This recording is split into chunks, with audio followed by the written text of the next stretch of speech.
자, 오늘은 정말 엄청난 이야기를 해볼까 합니다. 바로 서양 문학의 기둥이라고 할 수 있는 호메로스의 오디세이아인데요. 한 영웅이 정말 모든 걸 걸고 자기 가족과 왕국으로 또 자기 자신에게로 돌아가기 위해 싸우는 그런 장대한 이야기죠. 이 모든 이야기의 중심에 누가 있냐면요. 바로 오디세우스라는 인물입니다. 여러분 트로이 전쟁 아시죠? 그 10년짜리 전쟁을 승리로 이끈 정말 머리 하나는 끝내주게 좋았던 영웅이었어요. 근데 말이죠. 트로이 전쟁에서 이겼다고 해서 해피엔딩 하고 끝나는 게 아니었어요. 오히려 그게 진짜 시작이었던 거죠. 와, 정말 상상도 못할 괴물들이 튀어나오고 신들은 막 분노하고 진짜 험난한 여정이 이제 막 펼쳐지기 시작한 겁니다. 하지만 오디세우스를 정말 힘들게 했던 건 바다에 사는 무시무시한 괴물들 그런 게 아니었어요. 진짜 싸움은요. 눈에 보이지 않는 곳에서 벌어지고 있었거든요. 그게 뭐였을까요? 바로 집으로 돌아가는 것. 이 기나긴 여정 자체가 그의 가장 힘든 싸움이었던 겁니다. 정말 이 오디세이아 전체를 꿰뚫는 핵심이죠. 이 서사시의 첫 구절을 한번 보세요. 앞으로 벌어질 어마어마한 드라마가 여기에 다 담겨 있어요. 트로이가 무너지고 나서 시작된 그 끝없는 방랑, 그리고 바다 위에서 겪었던 그 끔찍한 고통들, 이 모든 게 이 몇 줄에 함축되어 있는 거죠. 자, 그럼 이제 장면을 바꿔서 오디세우스가 그토록 돌아가고 싶어 했던 그의 고향 이타카는 지금 어떤 상황인지 한번 들여다볼까요? 사실 이 오디세이아 이야기는요, 바로 이 위태로운 이타카에서부터 시작됩니다. 지금 이타카는 말 그대로 아수라장입니다. 오디세우스가 없으니까요, 그의 왕궁이 속에서부터 완전히 무너지고 있었던 거예요. 한쪽에서는 오만한 귀족들이 몰려와서 왕의 재산을 다 축내면서 밤낮으로 파티를 벌이고 심지어 오디세우스의 아들까지 죽이려고 하고 있어요. 반면에 그의 아내 페넬로페와 아들 텔레마코스는 그냥 눈물로 하루하루를 버티고 있죠. 정말 오디세우스가 당장 돌아와야만 하는 그런 절박한 상황인 겁니다. 자, 그럼 이제 다시 시간을 좀 돌려보죠. 오디세우스가 지난 10년 동안 대체 무슨 일을 겪었길래 아직도 집에 못 오고 있었을까요?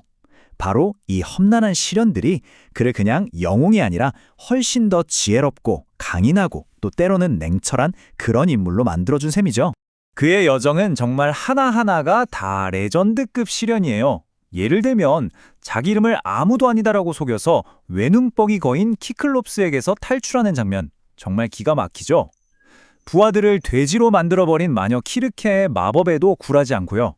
심지어는 죽은 자들이 있는 지하세계까지 내려가서 예언을 듣고 오기도 합니다. 그리고 그 유명한 세이렌, 그 치명적인 노래를 듣고도 살아남은 유일한 인간이 바로 오디세우스예요. 그렇게 정말 기나긴 방랑 끝에 오디세우스가 드디어 고향 이타카 땅을 밟게 됩니다. 와, 이제 끝났다고 생각하시겠죠? 천만에요. 이야기는 이제부터가 진짜 시작입니다. 이제 그는 힘이 아니라 아주 신중하고 교활한 방법으로 자기 왕국을 되찾아야만 해요. 여기서 잠깐, 아주 중요한 고대 그리스의 문화를 하나 알아야 이야기가 더 재밌어집니다. 바로 크세니아라는 건데요. 이게 뭐냐면 손님을 잘 대접하는 거예요. 근데 그냥 친절하게 대하자 정도가 아니라 주인과 손님 사이에 맺어진 거의 신들이 정해준 신성한 약속 같은 거였어요. 바로 이 크세니아 때문에 모든 갈등이 터져 나오는 겁니다. 생각해보세요. 구혼자들은 오디세우스 집에 손님으로 와서 이 신성한 룰을 완전히 짓밟고 있잖아요. 반면에 오디세우스는 바로 이 룰을 역이용하는 거죠. 일부러 남루한 거짓골로 변장해서 자기 집에 손님으로 들어봐요. 그러면서 누가 진짜 내 편인지, 누가 나쁜 놈인지 자기 눈으로 똑똑히 확인하는 겁니다. 정말 완벽한 복수를 위한 최고의 위장이었던 셈이죠. 그리고 이 이야기에서 정말 가장 마음 아픈 장면이 나옵니다.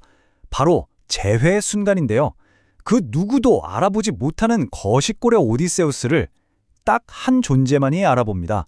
바로 늙고 병든 그의 충견 아르고스였죠. 무려 20년을 기다린 거예요. 그렇게 주인을 보자마자 아르고스는 마지막 힘을 내서 꼬리를 한번 흔들고는 그대로 눈을 감습니다.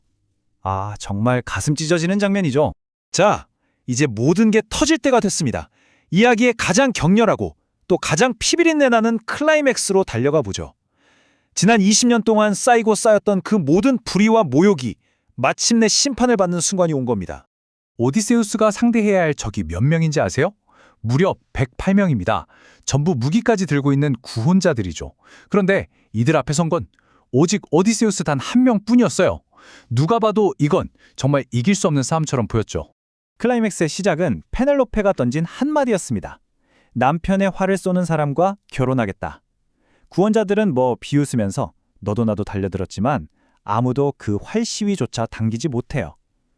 바로 그때 모두가 비웃던 그 거지가 나서더니 아무렇지도 않게 정말 가볍게 활을 당겨버립니다. 그 순간 쾅 하고 문이 잠기고 드디어 왕의 복수가 시작되는 거죠. 하지만 이 피 튀기는 복수가 오디세이아의 진짜 엔딩은 아닙니다. 이 이야기의 진정한 마무리는요, 바로 아내 페넬로페와의 재회예요. 오직 두 사람만이 아는 비밀을 통해서 서로를 확인하는 바로 그 감동적인 순간에 모든 게 달려 있었죠. 20년이에요. 얼마나 긴 세월입니까? 페넬로페는 아주 신중해질 수밖에 없었죠. 그래서 그녀는 마지막 시험을 합니다. 그 누구도 흉내낼 수 없는 시험이죠. 그녀가 이렇게 말해요. 당신이 정말 내 남편이 맞다면 우리 침대가 어떻게 생겼는지 말해보세요. 그러자 오디세우스가 그 비밀을 털어놓습니다. 바로 그들의 침대는 살아있는 올리브 나무를 기둥으로 삼아서 땅에 뿌리 내린 채로 직접 만든 거였거든요. 세상에 딱 하나뿐인 절대 움직일 수 없는 침대. 이건 그냥 가구가 아니었어요. 그 누구도 흔들 수 없었던 두 사람의 사랑, 그 자체를 상징하는 거였죠. 맞아요. 이 침대의 비밀은 정말 오디세우스와 페넬로페, 딱 두 사람만 아는 거였어요. 이 비밀 하나로 20년간 쌓였던 모든 의심과 고통이 눈 녹듯 사라지는 겁니다. 그리고 마침내 두 사람은 눈물로 서로를 끌어안죠. 이것이야말로 오디세우스가 그토록 원했던 진정한 의미의 집으로의 귀환 아니었을까요? 자, 20년입니다. 20년 동안 전쟁터를 헤매고 온 세상을 떠돌다가 마침내 돌아온 집. 집으로 돌아온다는 건 대체 뭘 의미하는 걸까요? 그냥 어떤 장소로 돌아오는 걸까요? 아니면 사랑하는 사람과 나눴던 기억, 그 끈끈한 유대감을 되찾는 걸까요? 이 오디세이아는 수천 년이 지난 지금도 바로 우리에게 이 질문을 던지고 있는 것 같습니다. 시청해주셔서 감사합니다. 구독과 좋아요 부탁드리고 다음 영상에서 만나요.